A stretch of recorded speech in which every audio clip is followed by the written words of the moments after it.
حتى إذا جاءوها وفتحت أبوابها وقال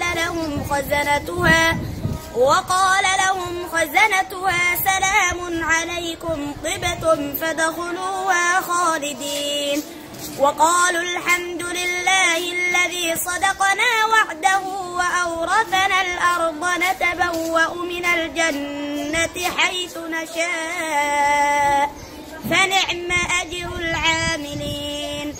وترى الملائكة حافين من حول العرش يسبحون بحمد ربهم وقضي بينهم بالحق وقيل الحمد لله رب العالمين. صدق الله العظيم.